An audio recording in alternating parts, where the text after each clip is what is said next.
Why do prawns never share? Because they're shellfish. The story begins as we see a boy named Pei who rushes to get to work. We learn he's just an average guy who got a normal job after graduating from college, but he finds his boss to be toxic.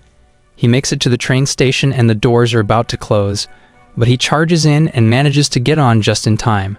We see that it's 1 minute to 9, but Pei dashes through and he manages to sign in at the last moment. The morning goes by and Pei starts thinking about what he should order for lunch. But he has to compare all the different discounts to get the best deal since he's broke.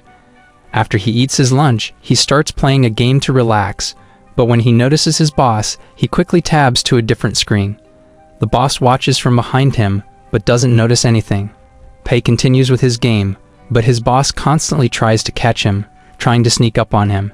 At 6 p.m., Pei is the first to log off, preparing to get home as soon as possible, but he's stopped by his boss. His boss asks for a copy of his presentation, but Pei notes that the deadline is a week away. His boss insists on getting it today, but Pei refuses, telling his boss off. His boss threatens to fire him, but he doesn't care, telling his boss not to forget his severance or else he will sue. But we see this was just all his imagination as he agrees to work overtime to get the presentation done. We see Pei working until he's the last one in the office when the light goes out and he suddenly gets a message. He sees that his friend sent him a quiz to seed his fortune, but he accidentally drops his phone into his bin. As he goes to pick it up, he sees the screen that promises to reveal his fortune, and there's suddenly a voice that says the fortune conversion system will be activated. His phone bursts with light and countless talismans suddenly appear circling around him. He gets sucked up in the air and thrown into his bin, causing him to disappear. He gets woken up by his friend Yang Ma, who tells him to get up for the dean's class because attendance will be taken. He's confused as he looks around, and his roommates tell him to get up as they leave. Pei realizes he's in his old college dorm, and he's gone back to when he was a freshman. He wonders what's going on, and he thinks about going to his class, but he remembers that the dean never actually took attendance in his class. While there was another teacher who always acted friendly, saying attendance didn't matter, but at the end of the semester, failed everyone that didn't attend. He thinks about how to get back to the future, but realizes that this is his chance to change his life, so he doesn't end up working a dead-end job. He's suddenly about to fall, but his fortune conversion system activates. The system comes to life and introduces itself as Richie. It explains that the system will give him a startup fund to help him get rich. He's given $50,000 to begin with, and he instantly thinks about the things he can buy. Richie goes on to explain that the system will give him money at regular intervals, which he can use to run a company, and based on his profit to loss conversion rate, he can earn money for himself. Pei gets excited about getting rich, and Richie generates his profit to loss conversion rate, but it doesn't go as expected because his loss ratio is higher than his profit rate, so losing money is actually more profitable. He gets excited thinking it will be easier to lose money than earn it, so he celebrates how lucky he is. Richie tells him the next step is to register a company, so he wonders what kind of field he should get into, thinking of a shortcut. But Richie mentions a bunch of rules and restrictions, so he realizes he needs to have a legitimate company. He asks for some time to think, and he looks for some ideas. As he checks his phone, he realizes that the games industry would be perfect to lose his money since it's hard to actually become successful. He tells Richie his decision, but accidentally names his company something ridiculous, but doesn't care since he doesn't plan to be successful. Richie goes on to warn him that he can't tell anyone about the system or else he will face a punishment. Richie wishes him the best of luck, and a 14-day timer appears. Pei panics as he wonders how he can develop a game in only 14 days, and Yang returns to the dorm. Pei asks him if it's possible to make a game in only 2 weeks, and Yang says it's actually easy, revealing a platform filled with templates and resources that make it possible to make a game without even knowing how to code.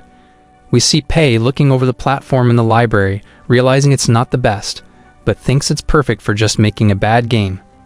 He spends $20,000 on a driving simulator template, paying $15,000 for background assets, and he adds some other basic features, managing to spend all his money. He thinks about what the gameplay should be like, and he decides to make the most boring game possible. He creates the course for the game, and he ends up making it over 8 hours long, thinking the players will hate it. He thinks it's perfect, calling the game The Lonely Desert Road, and he decides to sell it for only 1 yuan, so he can have the lowest profit in case anyone buys it. He sees that nobody is buying his game, so he becomes happy, thinking he's going to make a profit. Their neighbors enter the dorm, inviting them to play video games, but Pei tells them that he won't be playing because he wasn't able to sleep the previous night. His roommates play against their neighbors, but they realize that they're all noobs, and they end up losing the match. As they continue playing, Pei rests on his bed, as Yang wonders if they're bothering him. But he reveals that he's enjoying the moment. We learn that after he started working, he bought all the games he wanted, but he wasn't able to play them because he was too busy with his tasks. But he knows that everything's going to be different because he just needs to lose money to earn profit, thinking he'll never need to work again, so he can live the life he always dreamed of. We meet the content creator Kao, and we learn that he's popular for covering bad games in his channel, but he's struggling to make money because he can't find a sponsor. He looks for a game to cover for his next video, and he finds The Lonely Desert Road. He reads the introduction, which mentions that the game will make him reflect on his life. He finds it interesting, so he decides to play it, and he's surprised to learn that it has no story whatsoever. He starts driving in the desert, but he becomes distracted, so he ends up crashing, causing him to lose the game. But he uses his controller, and he spends hours trying to complete it. But he starts to feel drowsy, so he tries to pause the game, but he realizes that he can't, and he ends up crashing again, causing him to become angry.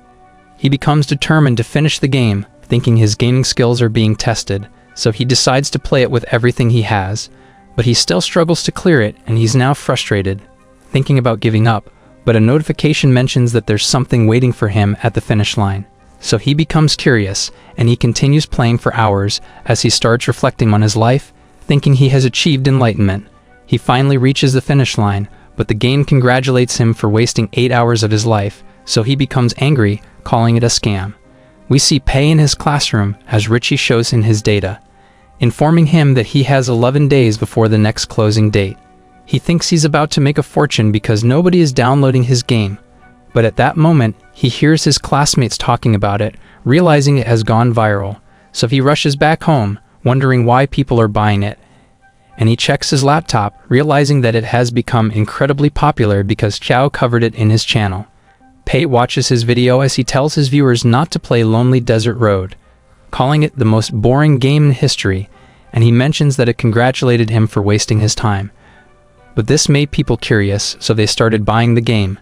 Yang invites Pei to play it, saying they should give it a try, but he refuses, and he notes that the situation is bad because he wants his game to flop, so he changes its description, trying to convince the players to ask for a refund.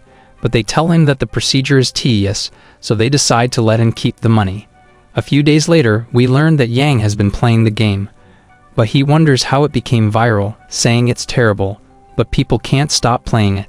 Pei mentions that it wasn't meant to be played, and he falls into despair, knowing he's going to earn less.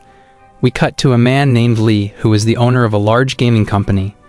His assistant informs him about Lonely Desert Road, saying it's becoming popular, but she mentions that it only costs 1 yuan, saying it isn't worth buying because they won't make a profit, but he reveals that he doesn't care about money because his goal is to monopolize the gaming industry, and he fires her for not sharing his vision. Pei searches the internet, wanting to learn how to lose money, but he can't find an answer because nobody is interested in that topic. The closing date arrives, and he realizes that his game earns 70,000 yuan, but because of the conversion rate, he only receives 700. Richie congratulates him for creating a successful game, but he isn't happy because he wanted to earn more money. Richie tells him that he will have 3,000 yuan for the second round, revealing that he has 30 days until the next closing date. But he wonders how he's supposed to spend the money, because it can only be used to start a business. Pei returns home, and Yang invites him to play, realizing he's in a bad mood. He agrees to this, so Yang informs their roommates that he's going to join them, thinking they can finally get revenge on their neighbors. Pei carries the team. They still end up losing because Yang is a terrible player, so everyone blames him for the result.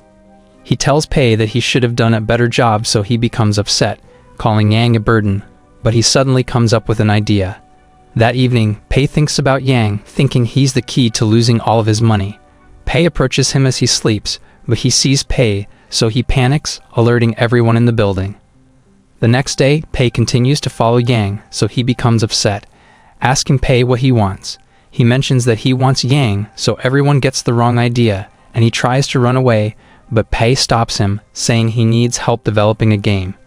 But Yang is against this, thinking they won't succeed, and he's about to walk away. But Pei reveals that he has already made 3,000 yuan, because he's the creator of Lonely Desert Road. Yang is surprised to hear this, calling him a genius, and Yang agrees to work with him, saying he will find books about the topic.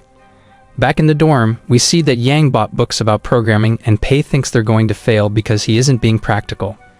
Pei reminds him that they don't need to write codes because they already have the online platform to make the job easier, so Yang wonders what he should do with the books. He tries reading them anyways, but he immediately falls asleep and Pei is happy to see this, thinking his plan is going to work. The next day, Pei thinks about the game they should make, knowing his company is popular because of a driving game, so he needs to think of something different, because people will download the game if it's similar to Lonely Desert Road. He considers spending all of his funds to create a bigger game and intentionally fail to launch it, but Richie warns him that he will receive a penalty, so he ultimately decides against it. He realizes that mobile players aren't familiar with his company, so he plans to create a mobile game. He knows that card games are popular, but most of them fail because they try to copy the #1 game called the Three Kingdoms instead of coming up with a new idea.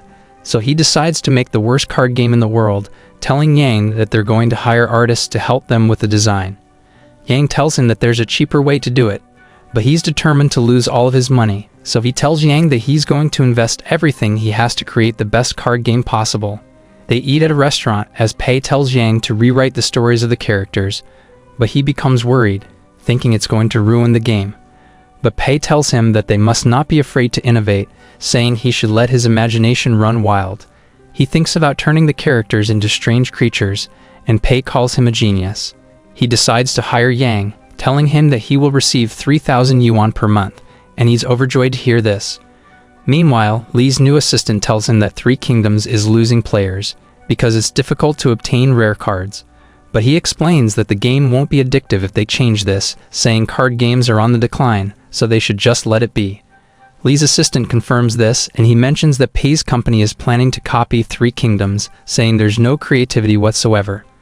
But Li reveals that he was the one who picked the theme for their game, thinking his assistant is questioning his creativity, so he decides to fire him. We return to Pei as he laughs at Yang's ideas, thinking their game is going to be ridiculous. He checks his laptop, wanting to hire a rookie artist to create ugly designs, and he finds someone interesting, thinking he's going to help them fail. The next day, Yang suggests turning the characters into girls, but Pei rejects the idea, thinking it could make their game successful. So he explains that he doesn't want the characters to lose their uniqueness, and Yang believes him as he notes that Yang is an idiot. They ride a boat as Pei tells Yang that they must prioritize the concept design, so he suggests hiring a great artist, but Pei is against this because he doesn't want them to succeed. He believes that Pei doesn't want the artist to steal the spotlight, thinking Pei wants him to shine, so he mentions that they should prioritize gameplay over design. He offers to do the drawing, but Pei is against this because he wants to waste money on a rookie artist. They have a heated argument, but the boat becomes unstable, causing it to capsize as they realize that their guide is drowning. So they decide to save him, but he tells them to leave, blaming them for what happened. Pei tells Yang about the artist he found, and we see that he draws Chibi character. Pei convinces Yang that hiring him would be a good idea, saying it will create a unique style that will make their game stand out. Yang asks for his contact details, so Pei reveals that his name is Guanjin, and they decide to have a meeting with him. During the video call, Yang tells Guanjin about their plan, as Pei explains that they need him to design the 50 characters in the game, saying he can have full artistic freedom. But they don't want him to draw chibis. He wonders why they want to hire him, because he specializes in drawing chibis, so Pei tells him that they see potential in him. He agrees to do it, but he mentions that his price is 2,000 yuan for each character. Yang becomes upset, thinking it's too expensive, but Pei tells him that the price is too low, saying they're willing to pay him 3,500 yuan for his unique art style. He's surprised to hear this, thinking it's more than enough, but Richie warns Pei that unreasonably increasing the price is against the rules, so he tells Guanjin that it will include the amendment fees, and Guanjin agrees to this, as Richie withdraws the warning, thinking the price is reasonable. But we learn that he doesn't plan to ask for amendments. He tells Guanjin that he can do whatever he wants with the art style, because they believe in him, saying he has 2 weeks to complete the task. After the meeting, Yang comments that he doesn't like Guanjin because he has a bad attitude, but Pei explains that he could be an introvert. Pei tells Yang to handle the art designs while he works on the gameplay, saying they will be busy in the coming days. But we learn that he ordered Yang to monitor Guanjin because he wants the drawing to be as ugly as possible, thinking they won't work well together. He thinks about making the players hate the game by making it cost 10 yuan, which is 2 times the price of the 3 kingdoms, and he considers setting up a lifelong membership that gives them unlimited draws, thinking the players will get bored because he knows that they enjoy grinding to obtain rare cards. He searches for the worst template he can find, and he sees a failed project from another company, which tried to copy the 3 kingdoms. He realizes that it looks horrible, thinking nobody would want to play it, so he decides to buy it. We cut to Guanjin as he meets up with his team, telling them about the job, but they think the game is going to suck because the character descriptions don't make sense. They consider abandoning the project, thinking the job is a scam, but Guanjin tells them that the client has already paid the deposit. He mentions that they have full artistic freedom, thinking this is their chance to make a name for themselves, so everyone decides to give it their best shot. He suggests sticking to the style he invented, thinking it's going to make the characters shine, but they explain that they aren't familiar with it. So he tells them that he will handle the designs and they can add the finishing touches, saying they must come up with the best result possible. They start working on the project, giving it everything they have, and they're able to finish it before the deadline. We return to the dorm as Yang realizes that Guanjin has already finished the designs, asking Pei if he wants to see it. But he doesn't care, telling Yang to put it into the game if he has no issues with it. He wonders what they should name the project, so Pei tells him that they should call it the Phantom General, and he goes to sleep. The next day, Yang tells Pei that he didn't find any bugs in the game, wondering if they should release it. Pei realizes that it's the launch date, so he tells Yang to upload it, saying they should market it as an ordinary card game.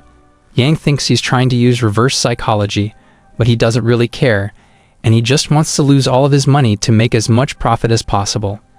We see Yang getting beat up by his roommates because they lost another game, and they blame him for the result, calling him useless. Pei suddenly arrives, pulling him away, and asks him why the concept design of the game is so detailed. Pei accuses him of stealing the design from others, but he explains that Guanjin created it, and Pei is surprised to hear this because he thought that Guanjin is a terrible artist. Yang is happy with the design, but Pei becomes upset, saying it looks excellent. But Yang wonders why he's complaining because Guanjin did a great job. He claims that it's because he's underpaying Guanjin, but we learn that it's because he wanted Guanjin to make ugly designs so that his game would fail. Yang leaves him, wondering what's wrong with him, and he reveals that he regrets hiring Guanjin, thinking his game is going to become successful because of the brilliant design. But he thinks about the other games that flopped, realizing that they also have beautiful designs, so he thinks his game can still fail. Later that day, Yang tells Pei that 100 users have downloaded the Phantom General, but he realizes that they all left negative reviews. Pei is happy to hear this, thinking the game is going to fail, but Yang thinks that someone hired trolls to attack them. Pei pretends that it's bothering him, but he's grateful to the trolls, and Yang thinks about responding to their reviews, but Pei tells him to forget it, saying it isn't worth it, because there's too many of them, and Yang thinks he's a great person because he's able to maintain his composure despite what's happening. After some time, we see Yang playing the lonely desert road, and he has a conversation with Guanjin, who wonders if they have issues with the design. He tells Guanjin that he did an amazing job, and they start talking about the game as Guanjin's friends approach him, saying they're lucky to have such a kind-hearted client because they were paid more than enough. He checks the game, and he sees that it isn't performing well, wondering why they haven't seen ads about it. He realizes that it was made by the same company, which created Lonely Desert Road, and his friends are surprised to hear this because everyone knows about the game. They wonder why the Phantom General didn't go through a testing period, thinking the company doesn't know what it's doing, and Guanjin decides to play the game. He notes that the gameplay is basic, and he's astonished by his own design, thinking it's making the game stand out. He realizes that special effects were added to his artwork, and he's happy to see this because he thinks it looks perfect. He's able to obtain rare cards, and he continues to play the game. But he notices something strange, so he decides to call Yang, asking him why there's only one item for sale, and it's an extremely cheap lifelong membership. He wonders if they will be adding more items to the game's shop, but Yang reveals that they won't because Pei wants the players to enjoy the game. Guanjin is surprised to hear this, thinking the company can't make profit because the item only costs 3 yuan. But Yang explains that Pei doesn't prioritize making profits, and Guanjin thinks he's a great person, saying he doesn't want Pei to fail. Yang starts crying, telling him that Pei spent all of his money in the game, so he's already broke, thinking this is the reason why he's been acting strange lately. So Guanjin wants to help, and he ends the call, but we learned that Yang was just pretending to be sad. Guanjin meets up with his team, and they're surprised to learn that Pei doesn't prioritize making profits. They think he's amazing because he's nothing like the other game developers who only think about money, so they decide to help him. We return to Pei, who thinks his game has already failed, so he starts thinking about the 3,000 yuan he's going to receive. But Yang suddenly clings to him, telling him that their game has gone viral. He's surprised to hear this, wondering how the players learned about the game because he didn't spend money on marketing. He checks his phone, and he realizes that the game has been flooded with positive reviews, so he wonders why it's performing well. He realizes that the customers like the concept design, so he decides to call Guanjin, asking him if he promoted the game on the internet. We learned that Guanjin shared it with other artists who thought his designs are impressive, and he's surprised that the experts loved his artwork, but he wants to help advertise the game. His friends wonder why he wants to do this, knowing he hates socializing with people, so he tells them that he wants Pei to succeed, because he's an amazing person. So Guanjin tells everyone about the game, telling them that it was created by a kind-hearted person, so they decide to support it, leaving positive reviews and causing it to go viral. Pei wonders why he did this, because he wasn't paid to advertise the game, but he explains that he really wants Pei to succeed. He becomes sad, realizing that he's going to earn less, but he thanks Guanjin for helping him anyway. Guanjin feels good, thinking Pei is really happy because his game is successful, but Yang thinks about the negative reviews, wondering who hired the internet trolls. We cut to Li as his new assistant informs him that the Phantom General is about to surpass the Three Kingdoms.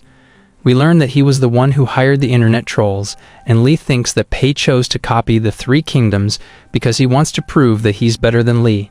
He thinks he's being targeted, so he wants to acquire Pei's company, saying it's time to proceed with their plan. We see Pei in the restroom, making sure that no one is watching him, and he calls the customer service representative, telling her that he wants his game to be removed from the recommended list. She explains that this is a strange request, saying she needs to talk to her superiors, but Richie suddenly appears, telling him he's breaking the rules, so he ends the call. Pei becomes sad and he starts walking around, but the screen appears on the ground as he realizes that the closing date has arrived.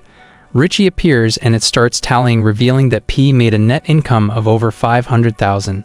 So he falls into despair, wondering why the game is so profitable because it was made to flop, and Richie tells him he's going to earn 5,000 yuan because of the conversion rate.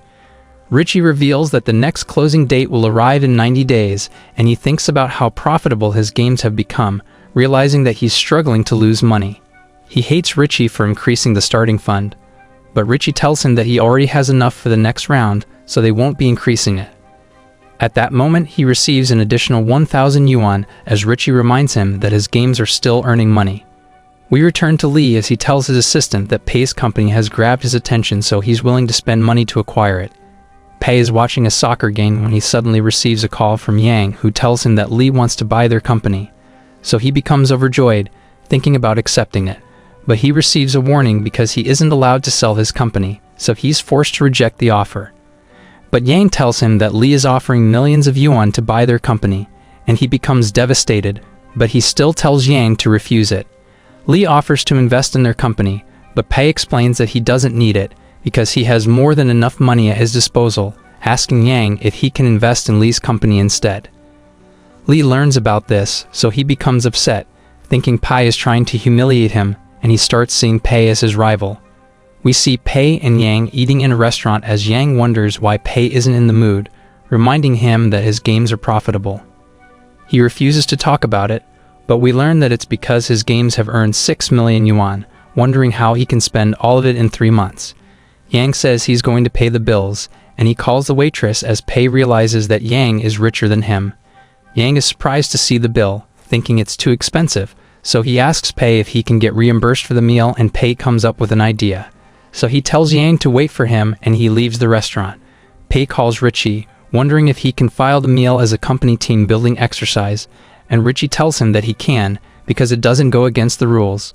So he becomes happy, wondering if he can also file a claim for his daily expenses, but Richie tells him it's prohibited.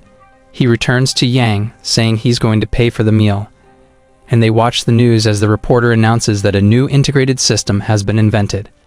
Yang realizes that the technology is advancing, thinking they should make a more complex game in the future, but Pei thinks they can't do it because they lack the knowledge. But this gives him an idea, saying they should hire more people, and he becomes excited, thinking it will cost him a fortune to pay for them. He admits that he doesn't know how to run a company, so they think it's time to hire an assistant. Moments later, Pei suggests going to a headhunting agency to recruit someone, and Yang hopes that their company can become the leader in the industry. We see a large company called the Fiery Sky Studio as its producer Joe checks the performance of the employees. He realizes that an employee named Lin is about to be laid off, but he calls his subordinate saying she should be allowed to stay in the company.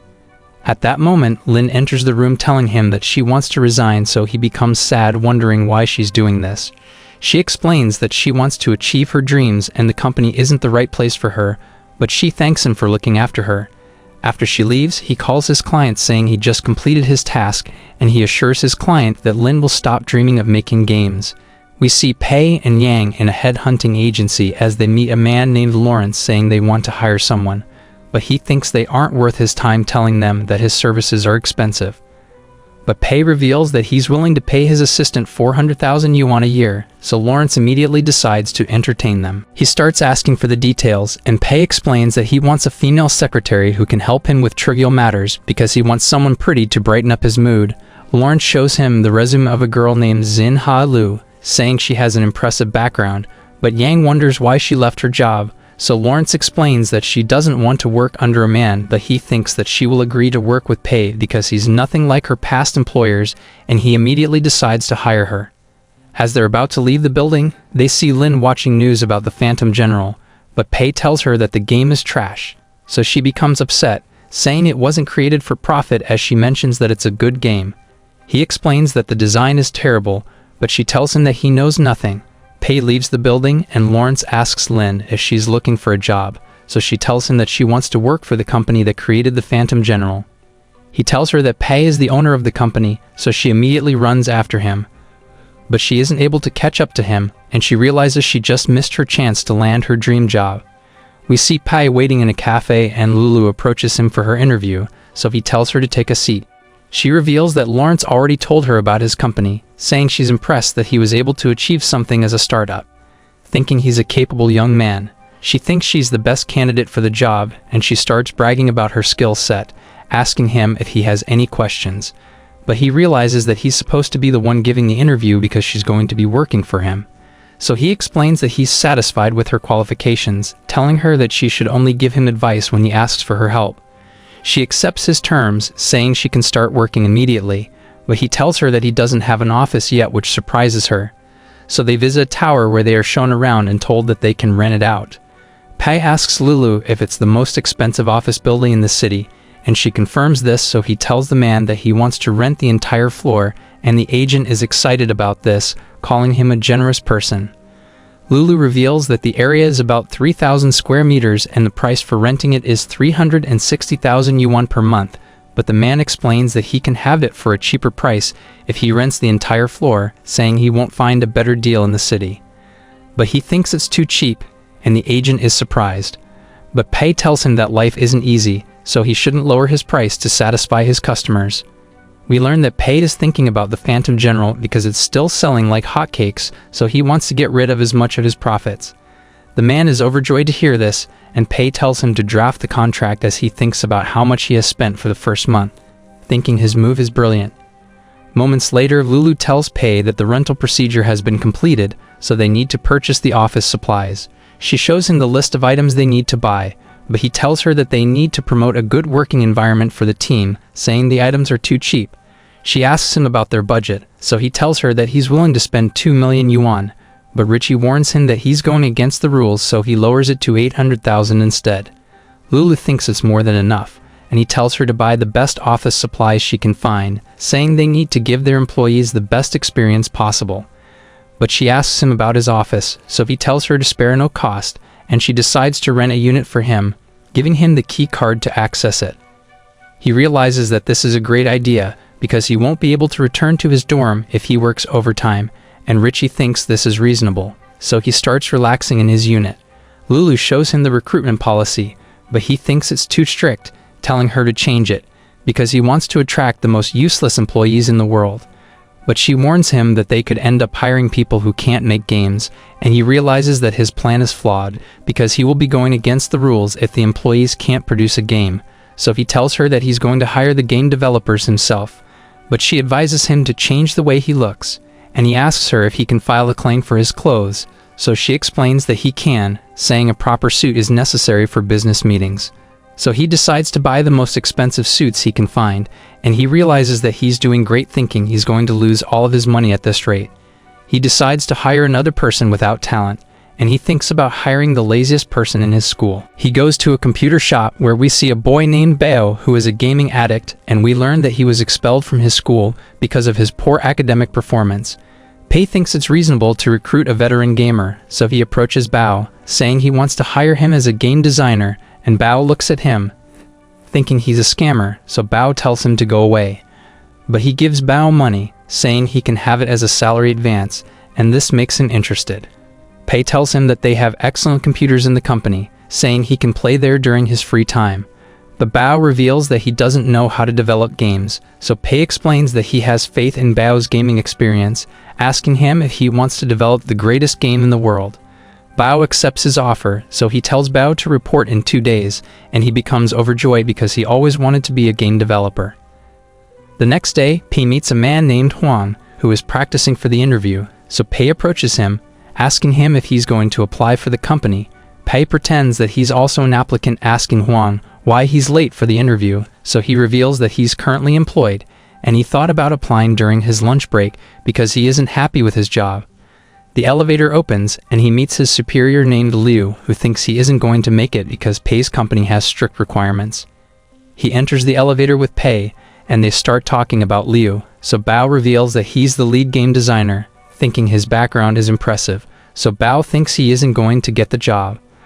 But as they reach the office, the employees greet Pei, causing Bao to become surprised, and he starts interviewing Bao, revealing that he is the CEO of the company. He tells Bao that he is the person they are looking for, asking him about his expected salary. So he explains that he isn't getting paid much, saying 2,000 yuan per month should be enough. But Pei reminds him that the cost of living is expensive, explaining that 2,000 yuan isn't enough to cover his expenses. So Pei offers to pay him double that amount, and he's overjoyed to hear this, saying he will sacrifice everything for the company. Later that day, Lulu approaches him, telling him that a girl wants to see him, and we see that it's Lin, as she asks him if his goal is to make money. But he denies this, so she thinks he's perfect, thinking he's doing this for passion, and he asks Lulu about her. So she reveals that she was a terrible employee at her last company, but this makes him decide to hire her. Back in the dorm, Pei's roommates wonder where he is because they haven't seen him for days. They ask Yang if he's going to return, and Yang tells them he's working, so he must have rented a place outside. We see Huang working in Pei's company, but he wonders why they aren't doing anything productive, because they're getting paid to play video games. Everyone starts questioning Pei's goals, so Lin explains that he wants them to keep playing so that they can identify the problems in video games. Juan realizes that Bao has reached the max level in the games they're playing, and he thinks this is what Pei wants them to do. But Lin thinks he wants them to feel guilty so that they will work harder when the next task arrives. Everyone wonders where Pei is because he never shows up in the office, and we see him sitting on his couch, realizing that it will be difficult to control his employees. He's worried that his next game isn't going to flop, but he sees an action movie and he comes up with an idea. The bell rings, and everyone's ordered to go home, but they wonder why they aren't doing anything for the company. At that moment, Pei appears, saying he's been absent because he's been thinking about the company's future. He informs everyone that they're going to be working on a first-person shooter, saying their goal is to become a leader in the gaming industry. Everyone starts doubting themselves, but he explains that he rejected the experts and picked them as the members in his team because he believes in their creativity. He tells them that they're the future of the gaming industry, saying Huang is a hidden gem because he performs his work diligently, and Bao is the master of games because his gaming skills are unrivaled. Pei thinks their team is invincible, saying they're going to make a great game, and he explains that he's going to give general directions in the early stages, saying he will leave everything to Bao and Huang. They head to the meeting room, where Pei gives Bao and Huang instructions, saying the game needs to have beginner-friendly controls. and the story needs to be incredibly long. He adds that the weapons must look cool so that the players will want to buy them, and he ends the meeting thinking his demands are going to ruin the game. But Huang thinks the players will complain if the controls are too simple, and the story won't be interesting if they don't keep it short. He adds that their company's reputation will be affected because they started a trend of zero in-game purchases, but they're going against it by listing guns for sale. Pei knows he has a point, but he tells Huang to believe in himself, saying he can overcome the problems. Pei appoints Huang as the lead designer and Bao as the game moderator, saying they need to come up with a draft in 1 week. After the meeting, Pei celebrates, thinking his game is going to fail, and he realizes that it's time to go home. So he leaves the office and he sees Bao playing a game, bidding him farewell. We learn that he's the only employee allowed to work overtime, but Huang thanks Bao for helping him hide, saying he wants to do his best for the company, so he decides to work overtime. They discuss the project as Bao mentions that Pei was able to achieve the best results with minimum resources, thinking they should follow his example. Bao thinks about spending money only on the important features of the game, and they enter Bao's imagination as he explains that he wants the game to start on the ocean, where the players are going to find an abandoned oil platform. Huang asks him about the enemies, and at that moment a mummy suddenly attacks them, so Bao saves him and the mummy falls off the platform. Countless mummies appear as Bao explains that their model design is simple because they're wrapped in bandages. Bao shoots one of them, causing it to burn away, but they realize that they're about to get surrounded, so they start running away as Bao explains that they don't need to simplify the controls because they can just make the mummies easier to destroy.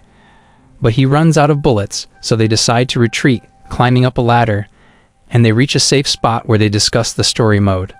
Bao thinks they need to add an important side character, and a girl appears, so Huang tries talking to her, but Bao reveals that she can't speak because creating a speaking character is expensive.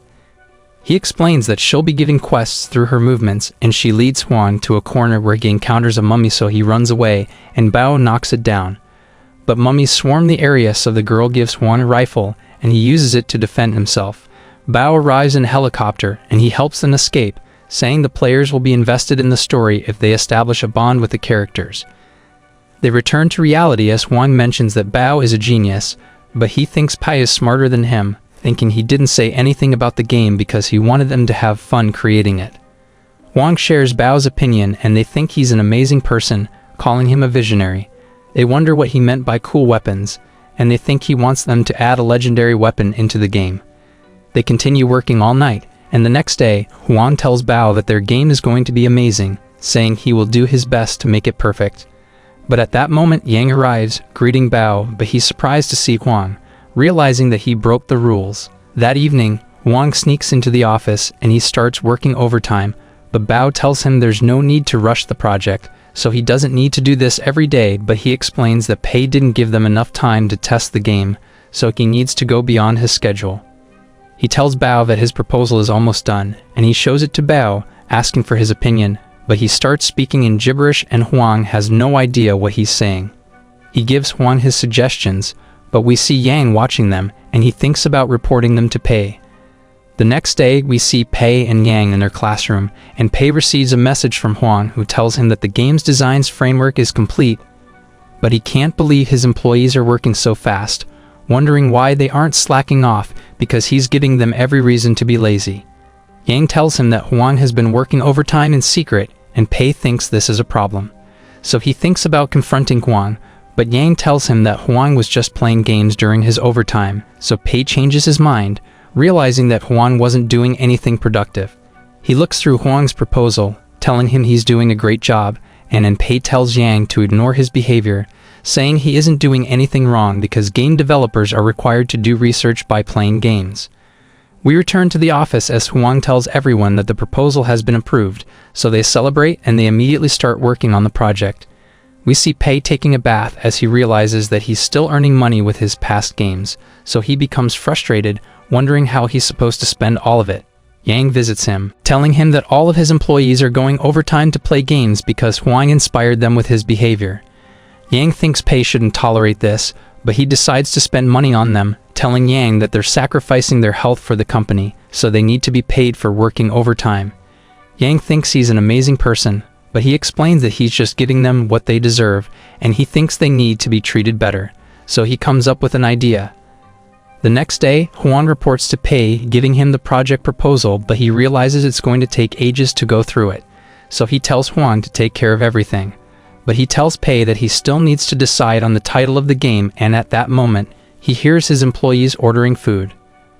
But he tells Huang to stop them. We see that Pei has prepared food for everyone, and Yang explains that Pei is going to provide them with free meals while they're working. Lulu reveals that the company's gym is still under renovation, but they have already hired professional trainers, so everyone feels excited. Huang approaches Lin, telling her he doesn't understand Pei because his kindness is unreal, but she believes he's doing this to boost their efficiency, and Huang thinks they should repay his kindness by working harder. They suddenly receive notifications, and they can't believe they have been paid for working overtime. Lin talks to Pei, who tells her that the rules have changed, saying everyone is now allowed to work overtime. He tells her that they will be compensated for going beyond their schedule, but she refuses to accept the payment, so he asks her why she's rejecting it. She says she doesn't want it, but he explains that she deserves to be paid for working overtime, telling her not to turn him down, and she becomes flustered, so she ends up accepting it. Everyone asks her if she turned him down, but she says she can't do it. And they start crying, thinking they're lucky to have an incredible boss. Bao thinks Pei didn't give them time to test the game because he believes in their capabilities, so they're determined not to let him down. Pei wonders how he's supposed to spend all of his money, and he shows Bao the materials they'll be buying for the project, asking for his opinion. We learn that they're going to spend 670,000 yuan for the game, and Bao thinks it's reasonable, saying it should be enough to cover everything they need. But Pei tells him they shouldn't cut costs, reminding him about his dream to create the perfect game, and he realizes that they need to spend more. Pei tells him to double the budget, and he suggests buying a server which costs over 500,000 yuan. Pei thinks it's a great idea, and he tells Bao to focus on the game development, saying they can buy the server after the game is released. Meanwhile, Li talks to Zhao, who asks him what they should do about Pei, seeing him as their common enemy. So Li tells Zhu to acquire Pei's employees, thinking his company won't be able to survive without them. Li's assistant tells him that Pei's employees are pathetic, but he's willing to do anything it takes to destroy Pei's company, so he decides to prox with his plan anyway. We see Bao watching a video about first-person shooter games, but Huang interrupts him, saying everyone is waiting for him to approve the documents. They start asking him questions about the project, and he tries to answer all of them, but he ends up getting overwhelmed, thinking he doesn't have what it takes to be a lead developer. But Huang decides to help him, ordering everyone to do their part, but they suddenly get interrupted as they receive phone calls. 1 month later, we see Pei in his classroom, but Yang is absent, so Pei wonders where he is. He suddenly receives a call from Yang, who tells him that the Fiery Sky Studio is poaching their employees, and he can't believe this is happening, so he rushes out of the class. Pei returns to the office, and he realizes that it's empty, thinking everyone abandoned his company, so he falls into despair, wondering how he's supposed to finish the game, but he sees Huang, and he realizes that they never left. Yang asks them what happened, so they reveal that the Fiery Sky Studio tried to hire them, but they decided to stay because they're happy in Pei's company, knowing they're being treated well. Yang tells them that the Fiery Sky Studio is the legend of the industry, but Lin thinks Pei is better, and everyone agrees with her. Huang reveals that they were testing the game in the AV room, and the office is a mess because they got too excited when they finished the project. Pei can't believe they have already completed the game, and they show it to him, revealing that it's called Project Oil Rig, and he can't believe his team was able to produce this, thinking it has great potential. Huang explains that they still need to polish the game, saying they have a month to fix everything, but Pei wants to stop them from working on the project, thinking it's a good idea to have a team-building activity because they'll be wasting time and money. So he tells everyone about his plan, but Lulu interrupts him, and Li's assistant appears. Everyone recognizes him, and Huang warns Pei that he tried to poach them. But he greets Pei, saying he learned about Pei's greatness when he talked to the others. He says he wants to leave Li's company to join him, so Pei becomes confused because he thought Li's assistant was working with the Fiery Sky Studio. But he explains that Li is behind the mess, saying he's doing everything in his power to bring Pei down. He thinks Li might be able to help him fail, but he notices that everyone's upset, so he decides to reject Li's assistant. We see everyone training in the gym, and they start talking about the team-building activity, wondering where they're going. Lin mentions that she wants to visit the Fiery Sky Studio because she wants them to meet Pei, thinking he's the real deal. But he overhears this, so he decides to grant her wish, saying they will visit her previous employer, and their trip will have a budget of 405,000 yuan. But we learn that he's doing this to demoralize his team. Knowing his company is no match for the Fiery Sky Studio, everyone has a meal together as Pei tells them about the plan, saying the company will pay for everything. But he realizes that they won't be staying at a luxury hotel, and he asks Lulu about this, so she explains that Lin told her that the budget is only 150,000. So he realizes that Lin misheard him, but he decides to stick with it, thinking Richie might stop him if he increases the budget. He tells Yang to ask questions in the Fiery Sky Studio, saying he wants to know their past mistakes, and Yang agrees to do it. We see Joe in his office as his assistant approaches him, telling him that Pei's company has arrived to visit them. He doesn't want to meet Pei, thinking he's a fool, but his assistant disagrees, reminding Joe that he was able to create successful games, so Joe tells her to let him in.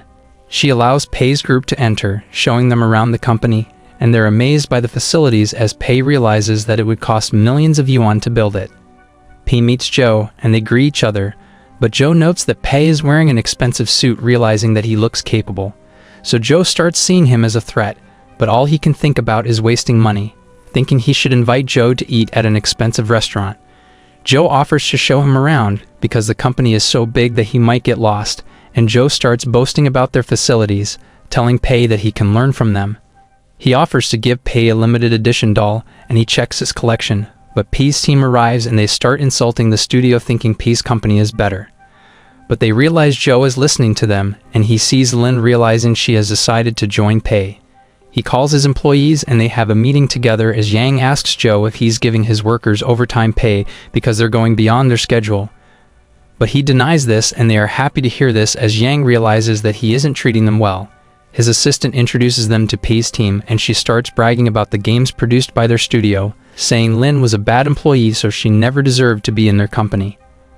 But Pei explains that she's now working as his director, and he orders her to tell everyone about their company.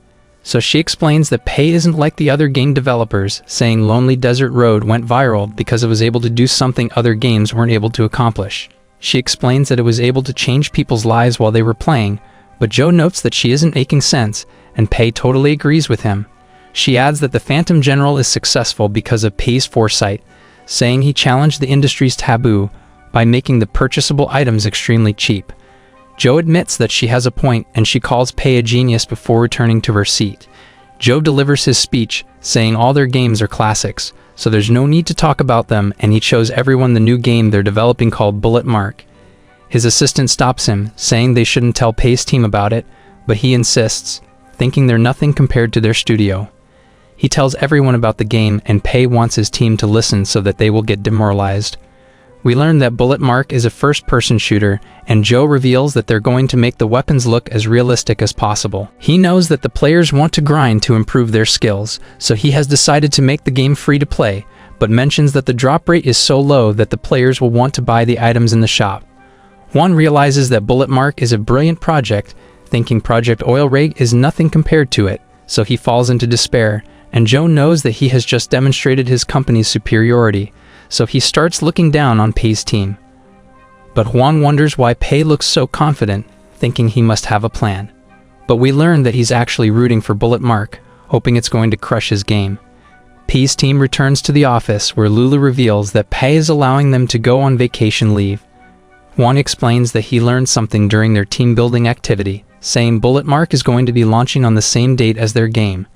He knows that Project Oil Rig's quality is nothing compared to Bullet Mark, and they don't want Joe to succeed, knowing he isn't treating his employees well. Juan implores everyone not to go on vacation because he wants to improve the quality of their game, and they believe Pei arranged the team-building activity so that they will be aware of their competition. They love their company, and they want Pei to succeed, so they decide to do their best to surpass Bullet Mark. We see Joe calling Lee, who is angry because Joe told Pei's team about Bullet Mark, so he explains that he did it to crush their morale, thinking they aren't a threat, but Lee tells him not to underestimate Pei, because he's more dangerous than he looks, so Joe promises to deal with him. We return to the office, where everyone works on improving the game. Bao gives suggestions on how to enhance the gameplay, but one of his co-workers tells him that Project Oil Rig is already better than most games. So Lin explains that they shouldn't follow the trend, because Pei is a trailblazer in the gaming industry. Lulu receives a call from Pei, who explains that he'll be busy for the entire week, and she promises to take care of everything while he's gone. Lin thinks he's busy promoting the game, and Huan reveals that they're done with the project, so they need to test it again. Bao decides to do it, and he has a pleasant experience, thinking the game is perfect.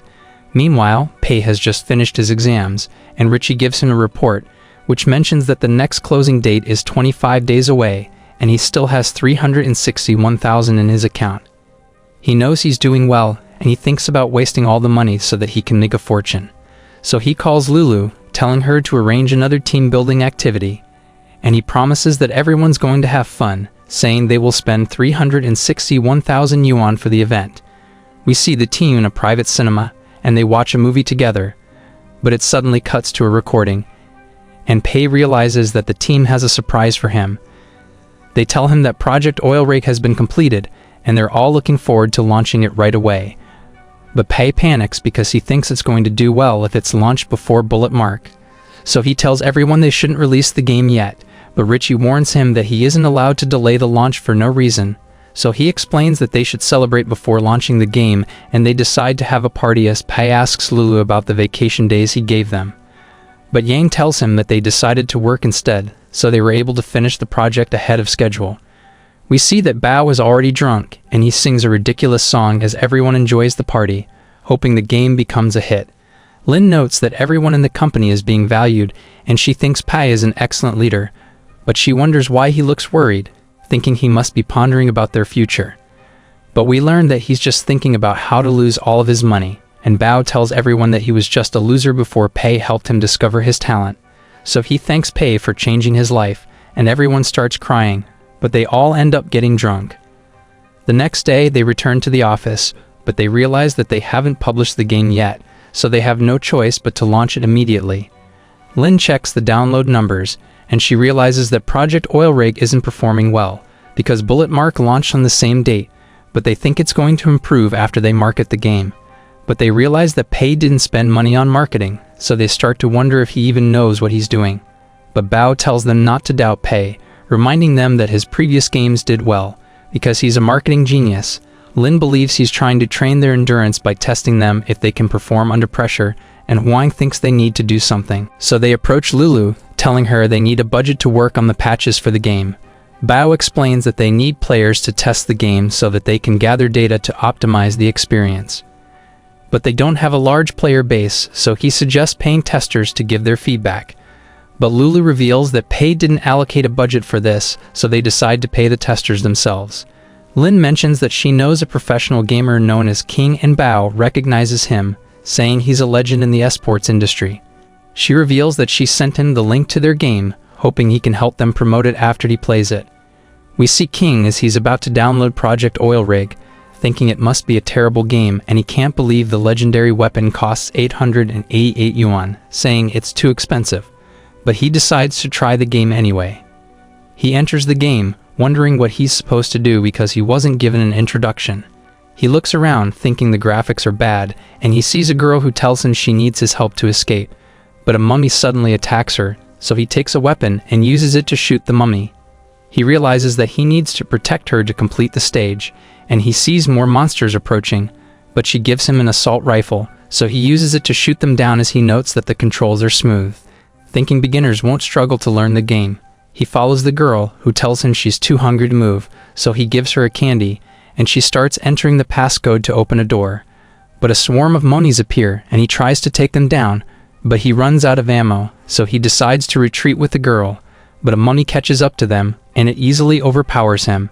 It starts eating him, but the girl takes it out, using her power to heal him. The mummy gets back up, but he's able to take it down, and we see King at P's company as Lin reveals that he begged her to bring him to their office. He reveals that he finished the story mode by climbing the tower to reach the helicopter, and he thinks the game is amazing, saying he loves everything about it. He thinks Bullet Mark is overrated because it lacks originality, thinking it's nothing compared to Project Oil Rig. They thank him for appreciating the game, and Lin offers to give him the legendary weapon called the Kirin, but he tells her he already bought it. He mentions that it looks cool, but he thinks the name sounds boring, saying they should call it the Mega Holy Gun, but they think it sounds ridiculous.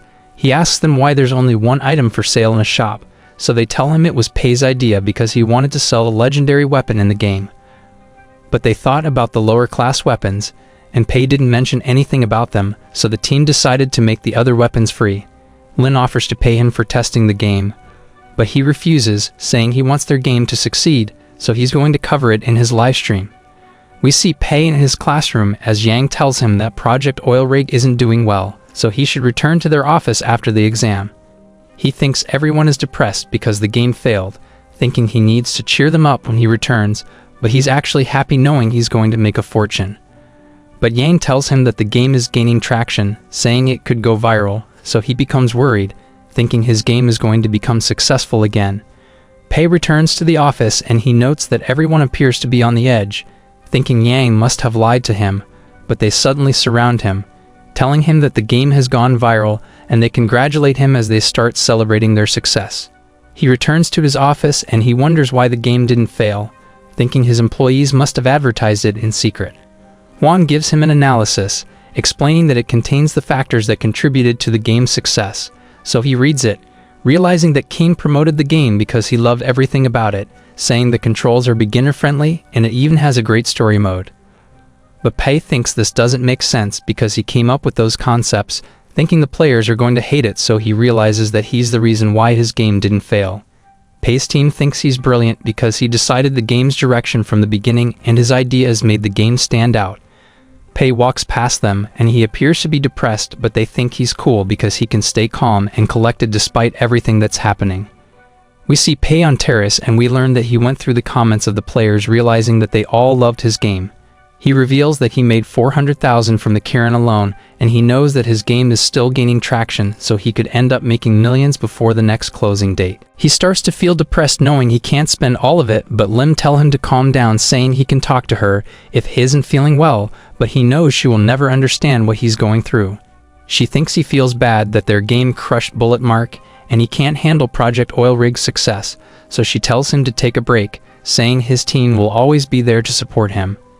Hearing this, he realizes that he can get other people to spend the money for him, thinking Richie is playing a game with him, and he knows his pride is on the line, so he's determined to come out on top. Pei realizes that Project Oil Rig is making more money than his other games, so he thinks about spending everything before the next closing date arrives. He notes that he has over 1 million yuan in his account, and he tries to think of a solution. Richie suddenly appears, and Pei mentions that he wants to update his games, so he needs to spend money for it. But Richie tells him that they have a rule which mentions that he needs to add microtransactions if he updates a game, so he changes his mind, and he considers giving half of the game's profit as a bonus to his employees, but Richie explains that it's against the rules because he's being too generous, so he thinks about implementing a claiming quota for them instead, and Richie allows it, asking him about the amount. But he mentions that he wants to give each of them 20,000 per month, and Richie denies his request because the amount is too high. That evening, everyone leaves the office, but Lulu realizes that Pei is still inside, and he tells her that he still isn't finished with his tasks. She offers to help him, saying she doesn't mind working overtime, so he asks her if she knows how to make excuses, because he wants to carry out his personal demands under the company's name.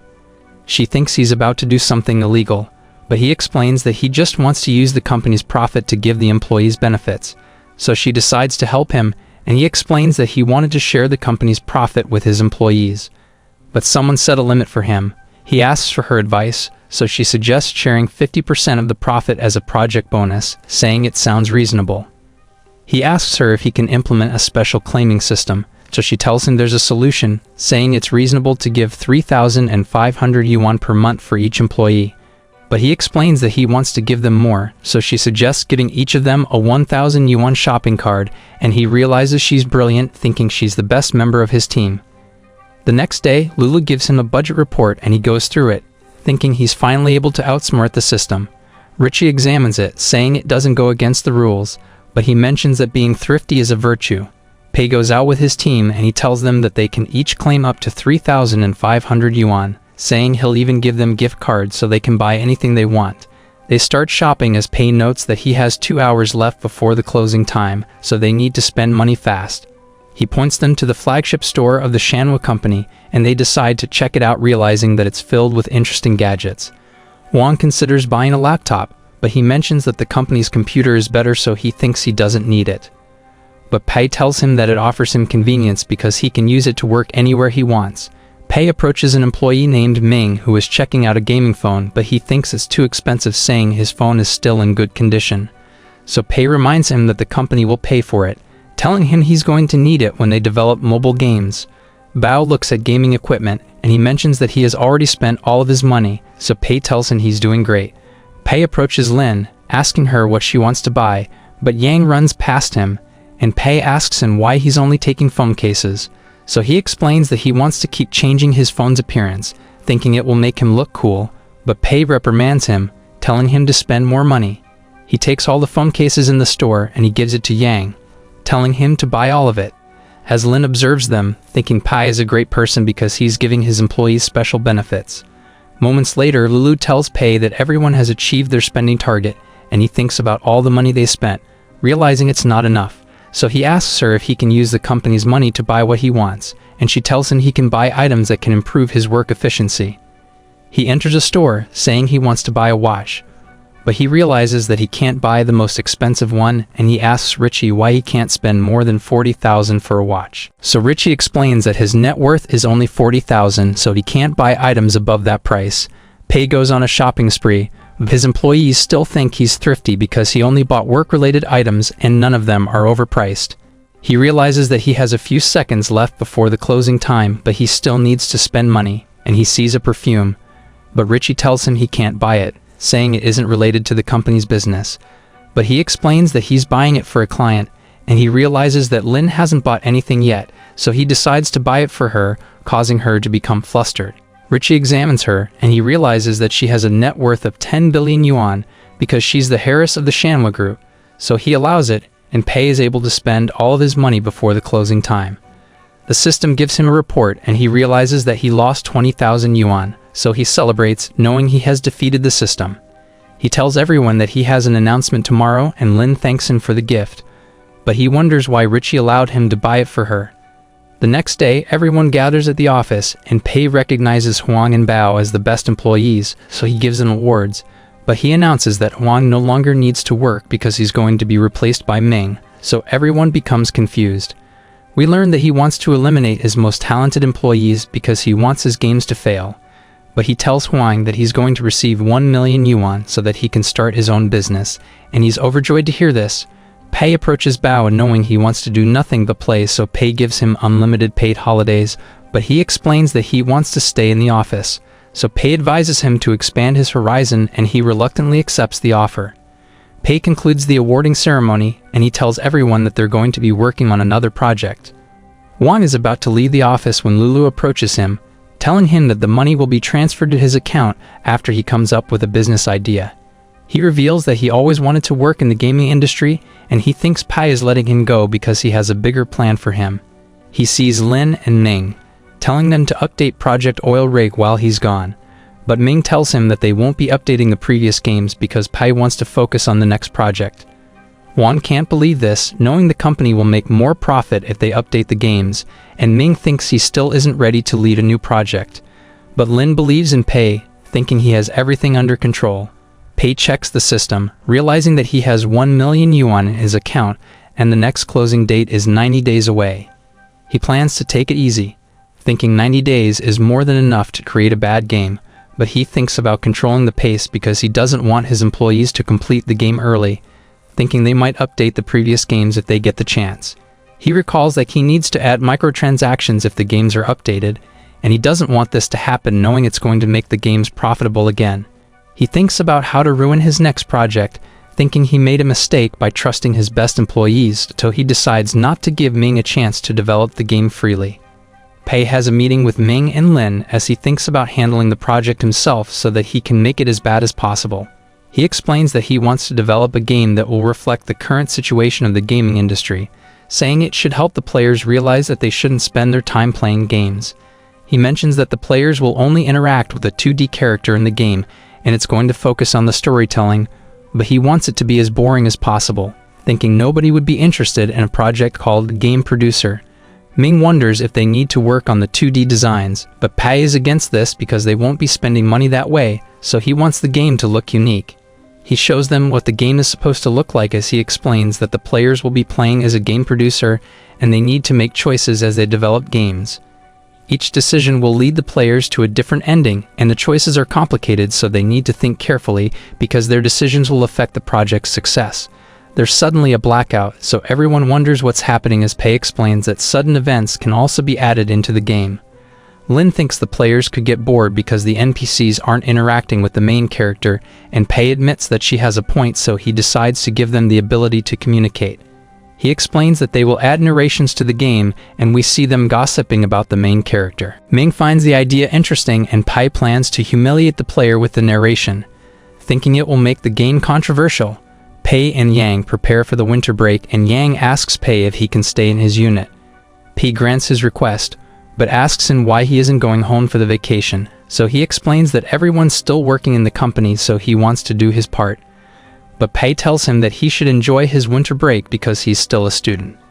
We cut to Ming, as he tries to record the voices for the game, but he's doing a terrible job, and the technician reveals that it's been 3 hours, but they still haven't made progress.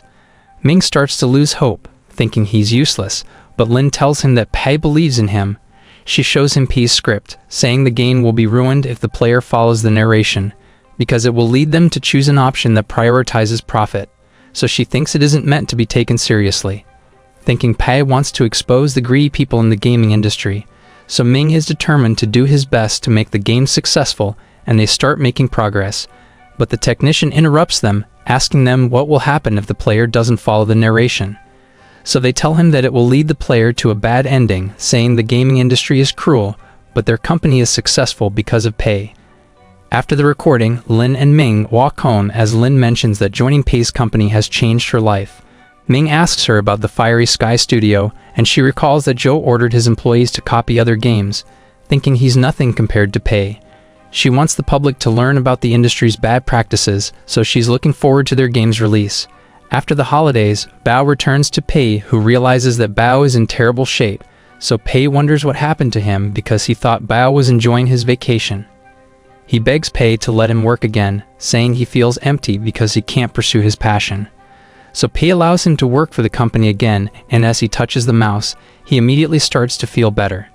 Ming asks him to help with the new project, but he recalls that Pei ordered him to let Ming handle it, so he tells Ming that he won't interfere. That evening, Wang visits the office and he starts drinking with Bao. He explains that he can't think of a good business idea and he misses working for the company. He wonders if Pei has decided to update Project Oil Rig, and Bao denies this, but he mentions that he has discovered glitches while playing it and they decide to fix the game together. The next day, everyone hears rumors about game updates and they realize that the Phantom General has been optimized.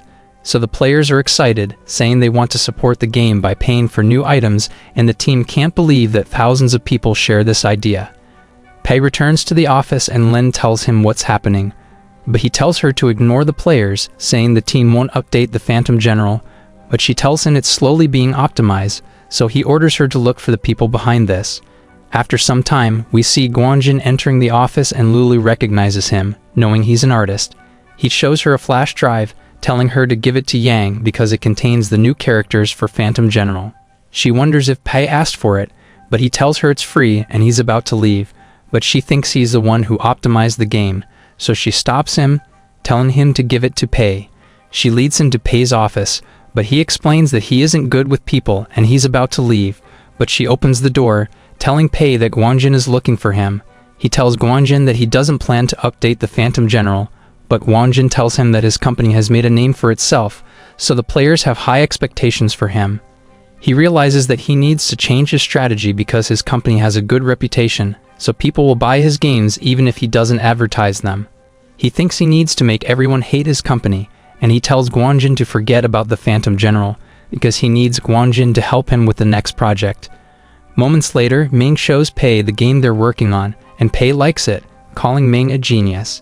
He mentions that they will publish the game on April Fool's Day, and he gives Ming a marketing plan, telling him to give it to Lin, but he becomes confused because he thought Pei hated marketing. Lin goes through it and she wonders why Pei is spending a ridiculous amount just to hire Kiao, thinking the script is terrible. She recalls that Kao covered the lonely desert road, and Ming finds this strange, because Pei has never hired an influencer to cover his games without playing it. We see Kao as he continues to create content, but we learn that his channel isn't doing well, and he's running out of games to cover. He suddenly receives a message from Lin, who reveals that she has an offer for him, and he becomes excited, thinking about charging 1,500 for his services, but he thinks his price is too expensive. She gives him a call, and she tells him that their company needs his help to promote the game they're working on, saying they're willing to pay him 10,000 yuan. He can't believe this is happening, asking her about the task, but she gives him a script, telling him to recommend the game to everyone. He doesn't seem to like the job, because he's famous for roasting games, and he's about to decline, but she raises the price to 20,000, so he asks her if he can play the game first. But she tells him that they will only give him 10 seconds of footage from the game, and that's all he's going to be working with. He knows that his reputation will be ruined if he accepts the job, so he tells her to find someone else, but she explains that they're willing to pay him 50,000, and this absolutely blows his mind, so he decides to accept the job anyway. He checks the footage from the game, thinking it's trash, so he immediately regrets his decision, but he receives 50,000 yuan from Pei's company. He recognizes it as the company behind Lonely Desert Road, thinking Pei hired him to get revenge because he roasted the game in the past. He knows he's going to lose his integrity after he finishes the job, but he knows he needs money, so he decides to swallow his pride. Lin returns to the office, and she sees Huang and Bao working overtime, realizing they're optimizing the previous games, but Bao asks her not to tell Pei, and she promises not to say anything. She reveals that the new game will be published tomorrow, thinking it's going to perform well, but she's afraid that the players might find it boring. So Bao explains that it's natural for game developers to feel this way because they already know how the story is going to end. He thinks the players will enjoy the game, but he isn't sure if it's going to make profit because it's ahead of its time, so the game could end up flopping, but he admires Pei for taking such a huge risk. Gao releases an ad for the game producer, and he praises it, saying it's an amazing game. He tells everyone to buy it, and the video ends with Pei calling the players idiots.